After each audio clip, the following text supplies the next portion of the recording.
Everyone, there have been concerns over issues of violence and the conduct in 2019 elections.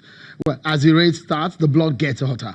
But issues are what we have decided to stay on within this space of time that we have, 90 days. Let's get the other side of the conversation now. I have joining me in the studio the Minister of Transportation and the Director General of the Buhari Presidential Campaign Organization, Mr. Ameachi. Thank you so much, Your Excellency, for coming on the program. You today launched the next level. That's what you tagged your campaign. So the big question will be, what level? What is the next level? I mean, that Nigerians should expect. Okay, I thought you were going to ask me whether we have finished the last level before the next. Well, you see, what we're saying to Nigerians is that we will not lose focus. We're focusing on infrastructure. We're dealing with roads. We're dealing with water. We're dealing with power. We're dealing with railways. We're improving on our seaports. We're looking at what time versus the impact on money and all that. So basically, we're saying to them, trust us. We promise change, and there's huge change in Nigeria. We're not going back to the rent economy where people just go to see the governor or see the minister or anything and just cut away with funds. Now it's going to be such that everybody will be responsible for any fund that is put to his ministry. You're asking for Nigerians to trust your government and trust your party.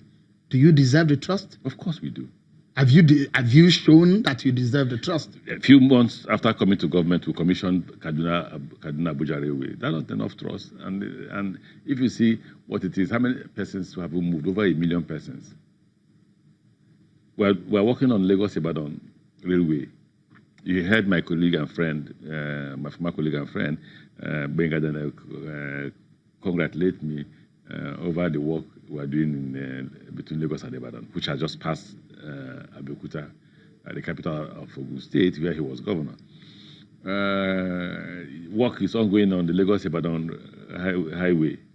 Power has improved from 3,000 megawatts that we met it to 7,000 megawatts, and we're discharging about 5,000 megawatts. We're working every day. It's work in progress. So Nigerians need to trust us.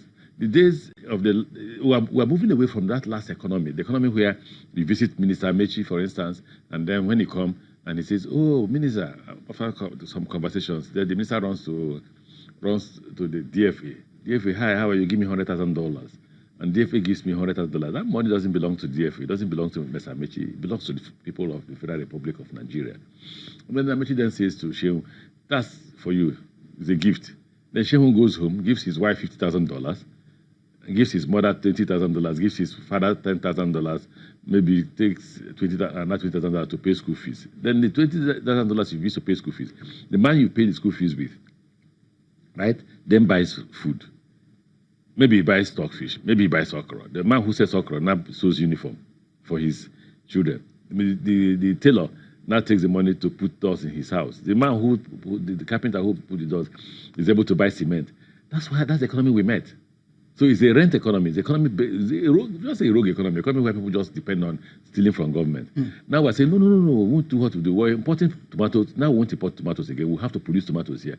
By the time we came, we're importing about 500,000 eggs per day from South Africa. Now we're not importing eggs anymore.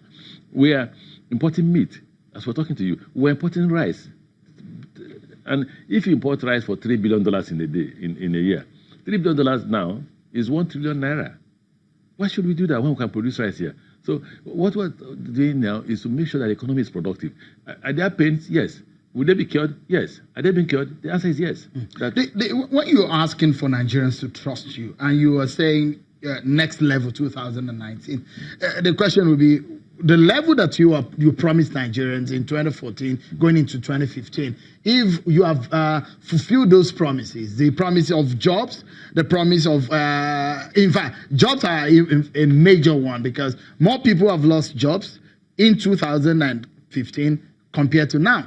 So those are the statistics that are on the table. When you talk, put your statistics on the table. So don't join those who just can't. No, I don't. I have, and I'll give you figures right here on the program. But the question is, the next level, hold on, just a moment.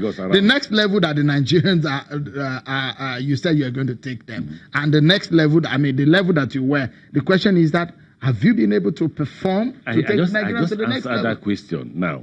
by telling you that about the fact that we no longer import tomatoes, we no longer import eggs, we no longer import poultry material foods. These are concerning poultry. We now produce our eggs here. We're able to rear our chickens here. We're able to do roads. I just told you here, say you drive on Lagos Ibadan.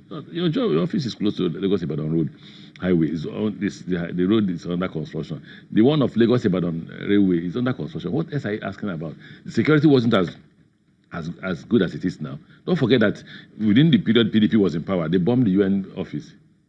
Don't forget that the day the president went to Cairo to launch campaign, they killed people in Nyanya. Don't forget that. Don't forget that a senator died in Plateau. You know, when they talk about this insecurity, they should first of all talk about the improvement that we have made. We're not saying we are perfect. We're not saying that we've solved all the problems. If we solve all the problems, there's no need for an election. So why are you going to the next level when you have not finished the level you promised? No, we have. No, you realize that there are challenges. Exactly. So the question is that why don't you finish the level you're talking about before? No. The next level means that we cannot be stagnant. You have to improve. The society is dynamic. Of course, the society is dynamic. If we said we met electricity at 3,000 megawatts and now we're 7,000, so should we remain at 7,000 megawatts? The question Nigerians will be asking is, agreed, you are moving, but is the pace at which you promised? Okay, just at Abuja now, what did I say? I said, Nigerians shouldn't forget that during the first budget, I was part of those who drew up the first budget. Dollar was exchanged. The benchmark for the first budget was $45 to a barrel.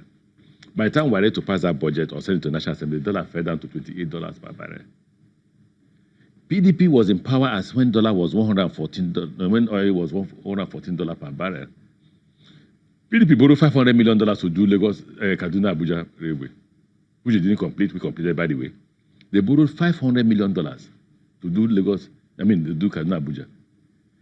PDP, under NSA's office, took away $2 billion. The Lagos Ibadan Railway is $1.6 billion. So we'll have had two of Lagos Ibadan Railway.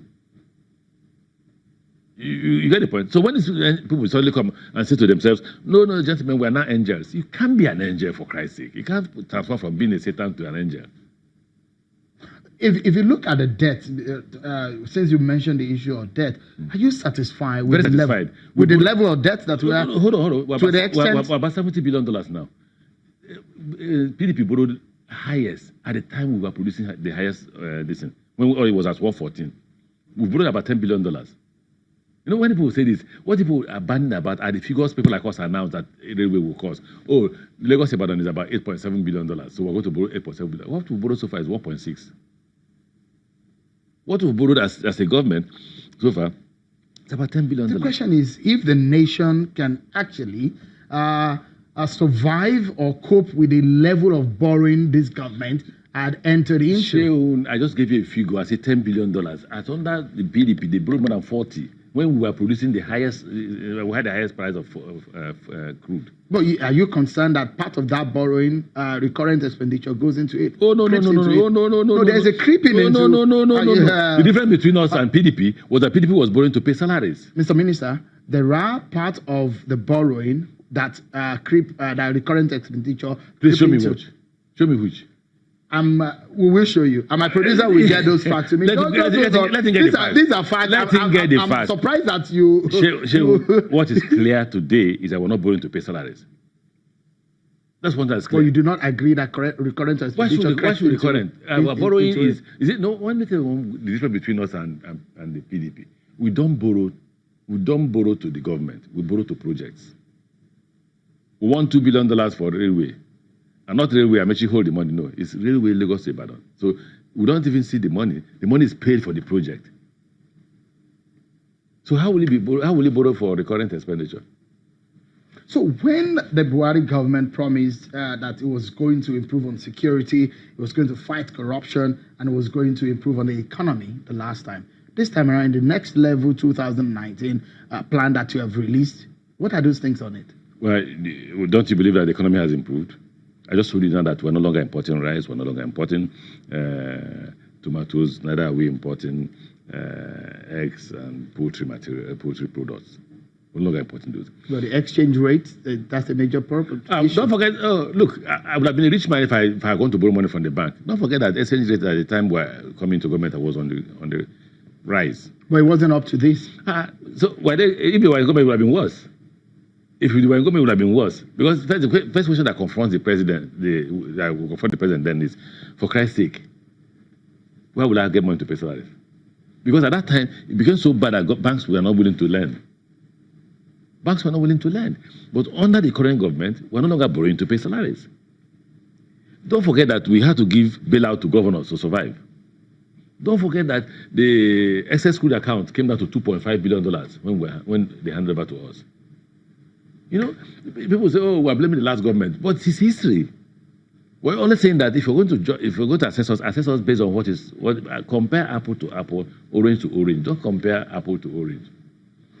So if we're saying, if they say, stop talking about the last government, fine, we're ready to stop talking about the last government, but history is history. We're saying to you, we have done just 3 years and some few months. They have done 16 years. 16 years, we are ready to compare what we've done in 3 years and some months to what they've done in 16 years. In 16 years, they could produce 3,000 megawatts of power.